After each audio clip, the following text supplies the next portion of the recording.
Hey YouTube, Captain Ron here with Tony Sweet on Truth Be Told. We're having a great time here at the 50th anniversary of MUFON at their symposium, and this gentleman is a legend in our community, of course. And the Rendlesham Forest case is probably the biggest case in the world outside of maybe Roswell.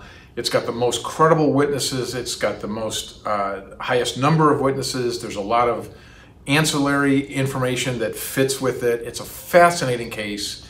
It's a great honor for Tony and I to sit down next to Jim Penniston. Thank you for sitting down with us. Nice beer. We have a new book just came out last month. Yes. The Rendlesham Enigma. It came out yesterday. Yesterday. Wow.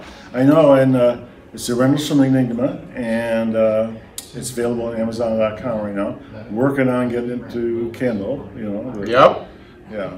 So 702 pages. It's healthy. Holy cow. Now this is 40 years after the event. And it's Right. 702 pages. Right. I wanted everybody to know the exact truth of what happened. Perfect. And then they can make up their own minds. And you've been living with this for 40 years.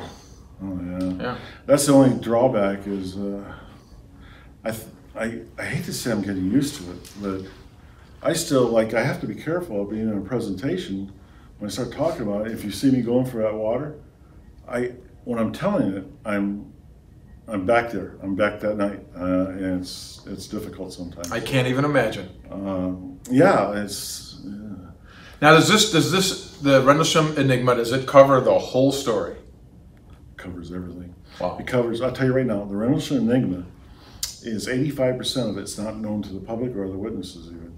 Wow. Mm-hmm. And this is one of the most. I was just telling these guys how it's one of the most cases with the most information out there. There's been documentaries, there's been little stories, whatnot, and here this has got new information.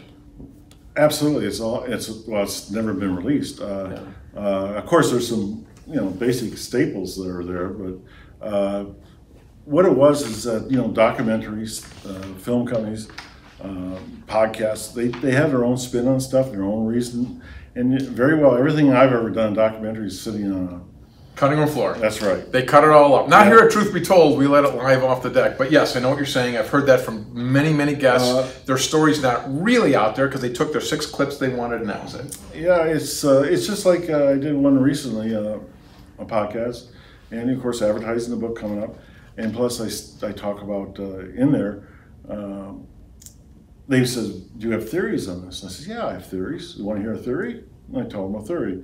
And what they did is they left all that part out about it being a theory, and they put it down as fact, what I thought. I went, oh my God, they made it their cliffhanger. Yeah. I says, yeah, I don't like that. Van Daniken even says that about Chariots of the Gods, how he says, I wrote a question mark, but nobody saw that. I was just asking. They don't. They spin it that it's you. And that's they're in it for, to make money, and that's their, there's a corporation or whatever, and that's what they do it for. But I understand that. I'll tell you one of the, not to give them a plug, but Prometheus Entertainment, or maybe it's Ancient Aliens History Channel. Yeah, sure. I worked with Kim Sharon, and she's fact based, and she doesn't spin it, and I really appreciated that. So I'm just talking about one out of hundreds of interviews. That's true. I've had some good podcasts though too. Like Truth Be Told. Like Truth Be Told, I would take it. This one's pretty relaxed. I can't tell you how many times, Travis Walton. And your story and Travis's story to me are so fascinating. We just want it right from the horse's mouth. I don't need you to spin it or exaggerate it. It's already incredible enough. Well, that's true. They want you to tell what's inside the person's own little box, you know what I mean? Their box of thinking. They want it to match theirs, and it's just not going to. No, and you know what? Like the craft, the number one question I get about it. Tell me what it was. I don't know what it was. Right, that's the whole point. I says I can tell you what it wasn't. It wasn't an aircraft. I know what they are. Would you do us a favor and just take us there, maybe just for a minute, because this is the most important part of the story, I think, is when you're standing there. And you are one of the few people on Earth that we know saw a craft right in front of you, even had a chance to put your hands on it, I believe. And you were that close to it. What was it like? Did you know that there's no way it could be ours? What was your sense when you saw this thing? I knew that from 15 feet away. Really? You're like, there's no way that instantly. Well, yeah, the lighting, the way it worked, the way it dissipated, the effect of these colors running through the fabric of the craft. How could it be sitting on something that's lit, right? Not structured like aircraft struts, stuff like that. Like my mind goes to, if you're there, this has got to be blowing through your mind. Oh my God, you suddenly know we're not alone. You suddenly know there's other things out there. This has got to be overwhelming. And you're a young man at the time. Well, I know it wasn't. Younger man. I know it wasn't in the James Book aircraft. Like I said, one of the things is prior to that assignment, I was with at Offutt. I mean, there was a lot of R&D, research and development there, and I heard a lot of briefings and future craft, future designs, 50 years in the future. They all had ailerons, they all had flaps, they all have engines, they all make sound. You know, it just didn't fit in. What did it look like? Was it large? Was it? No, it was very small. It was about 9 feet long by about 6.5 feet high. I mean, as a triangle. Yeah. The team that came in a week later from Langley, based on the ground temperature and that, they determined that in the impression from the landing pods, it was about 7,500 pounds. So that's light. I mean, a A-10 aircraft, something like that, is like, you know, that's from now, 22 tons. It sounds like a drone almost. I tell you what, it wasn't manned, Yeah. and I knew that because you just couldn't fit in there. But it was you know what? That would be the new terminology. It would be a drone of some kind. Yeah, I knew it was unmanned, but I still felt intelligence. It made intelligent moves. And it was seamless, right? Yeah. Amazing. I don't know how. Yeah, that's something. How could you pour aircraft? You know, that's pretty much it. And the other thing is you got to have air disturbance. I mean, if it's taken off, you got to have some air disturbance. None. No sound. No sound. No wind. That's amazing. And then the other thing that makes it believe that it was intelligent is when it got up to the canopy of the forest and made a slight right turn. Why are you making a slight right turn? Well, that's under intelligent control. So, of what? I don't know. But what was the color on it? It was completely opaque. It was black. The coloring that ran through it with the globular light was different colors, like red, yellow, and that kind of stuff. But yeah, that dissipated though. But it was a quite unique craft. We spent a lot of time redesigning the craft. It took us. It was some computer guys and stuff. I think it was 6-7 months. And so the pictures that are in we made a working model before 3D print. Very cool. And I know that's why it took so long. We had 3D printers. Right. And anyway, the pictures in there are of the craft, how it looked. Awesome. It just, and we tried, when we were writing the book, the pictures that we recreated, we made them exactly. I could tell I was satisfied that they were exactly like it looked, or what the approach was, or stuff like that. I'm glad you did that. I always think that to myself. Like, why wouldn't that person just tell them what it looked like? I want you inside my mindset. Yeah. And I want you, and then that's another thing. Like in chapter 3 and 4 of the book, it describes my incident, the encounter, the investigation, and I'll guarantee you this: you will be there with me. You'll be really exhausted after reading those 3 or 4 chapters. I want to read 4. It's awesome. But that's what I wanted. I wanted a reader there. And I went back to those 2 chapters over a 2-year period, kept going back. And you know, how do I remember all this stuff? In the Air Force, I kept journals.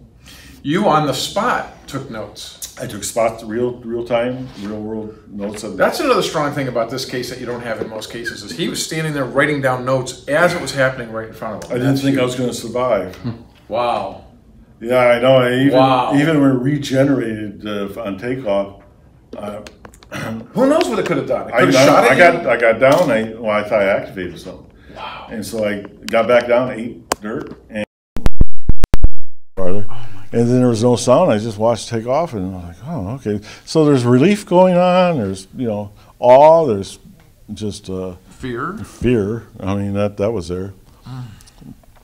You know, Jim, the 20 years ago, I saw something on the Rendlesham case, and I remember thinking to myself, way back 20 years ago, that there was this interesting thing where you wrote down in your notebook zeros and ones that you took off the craft. You remembered these numbers, you wrote them down.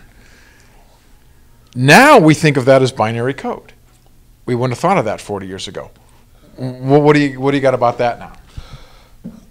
Well, I'm still perplexed over it, but yeah, you're right. We didn't know what it was. As a matter of fact, it was inadvertently just let out in 2011, and not by me. But I think the most important part of the binary is recently, I'm talking the 26th of May of this year. Wow. The fine structure constant was discovered in it by Gary Osborne. And this is like a God particle. This is something that is proven in the code. It's in the code, and it goes over like right now. Normally with our digital process, we go over like 5 or 6 digits. Okay. Carl Sagan once said, if you went over 8, they're brilliant. The life form for a response message or something like that. At the time of 1980 at Bentwaters, those there went over 14. So it's absolute proof positive. It's from a higher intelligence. That's not even in question no more. Who? Well, that's in question. Where? That's in question. I mean, but we have our theories, but you know. See, to me, this is so strong and credible. I feel like this should be the headline news tomorrow on CNN. We should all be like, hey, look what we've got. And well, it's not. How do you feel about that? I'm not really crazy about that, but yeah. I'll tell you what.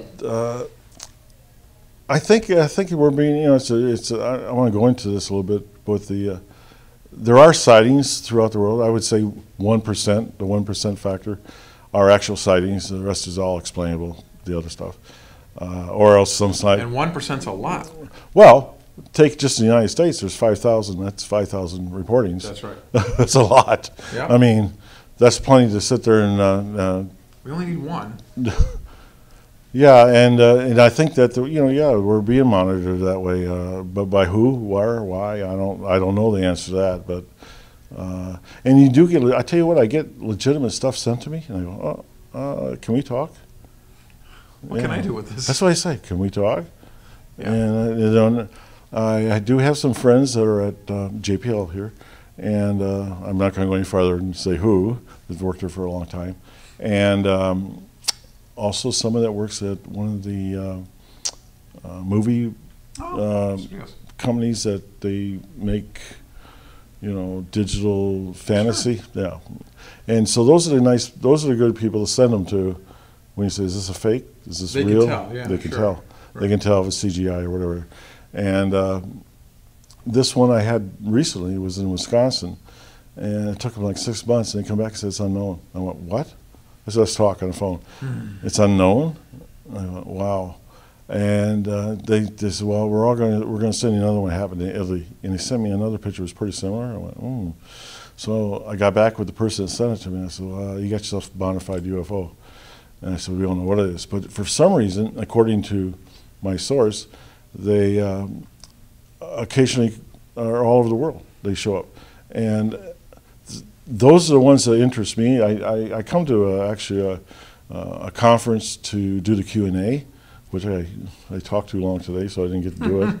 But I want a Q&A because you know what? Every once in a while, there's stuff I left out until now in the Rendlesham incident that would key me in as a related incident. Interesting. But once the book's out, I'm pretty much. Is it interesting for you to when you hear one of these cases that's similar to yours? Does it make you feel? That other people have had the same experience? Because you had to feel pretty alone in 1980 that, oh my God, look what happened to me. I was alone, and that's why the Air Force sent me a lifeline. And that was And this is another incredible part about your story. It's not like they shut you up and said, get out of here. No, never did that. They're very supportive. Isn't that something? Mm-hmm. I don't think the general consensus in the world is that. You're in one of the most famous cases, and yet they supported you. I got promoted. I kept getting promoted. I kept my clearance. And then they let you retire with disability and the whole package, and they were really good to you, it seems like. yeah, I have no complaints with the Air Force. They're very supportive. That's fantastic. Everybody that I know that was involved directly has had that support by them. Maybe not initially. I did with Colonel Highbush. That was my lifeline. He kept in contact with me all through my Air Force career because I couldn't talk about them. You know, Who can you talk to about it? I couldn't talk to nobody. It was Right. top secret. And it was a special access to it. I mean, you had to have a need to know, and that eliminated probably everybody I knew, pretty much, that was still in. Yeah. I tell you what, I go to bases and I hear other security police talking about that incident. I just sit there and listen. That's what it is. And now that you've got the book out and years have passed, you've never had anybody come back to you and say, like, keep it quiet or anything like that? No, we got thanks to Colonel Halt. When he retired in 91, and I retired in 93 from the Air Force, Halt told me, he says, whatever you do, he says, make sure they ask about that in the non-disclosure agreement when you retire. And, it has all our top secret stuff, our, nuclear stuff, our contingency plans, all that stuff.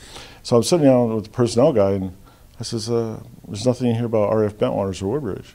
And they tweaked a message off to the air staff at the Pentagon. And a couple days later, I go back down there, and he says, you ain't gonna believe the response to this. He says, nothing classified happened on those dates, so therefore nothing else is classified. I went, can I get a copy of that? So that's what I'm talking about. And if you hear anybody that was prior military working in the DOD talking about what they say is classified, they're lying to you. They're lying to you, okay? Because you cannot. They will put you in jail. Someone's got to go to jail. Well, here's the answer. Now we know why. Yeah. Now we know why, because it wasn't on that sheet. Yeah, that's the only way anybody else could talk about it. That's the reason I am. I got the Twix saying nothing's classified. The Air Force was in a conundrum about it because of what did they do? Say it's classified? So does that mean, of course, it's actually happened? Yeah, of course. Right. So it's a great quandary. This is such a great case. Listen, this is a book for everybody to get. Rendlesham Enigma, 700 pages. Sit down for a month and read this thing. I can't wait to get a look at it. It's just so fascinating, and there's new information. I really appreciate you sitting down with us. I really appreciate it. Really enjoyed it. It's been fun. For Truth Be Told, I'm Captain Ron with Tony Sweet. We'll talk to you next time.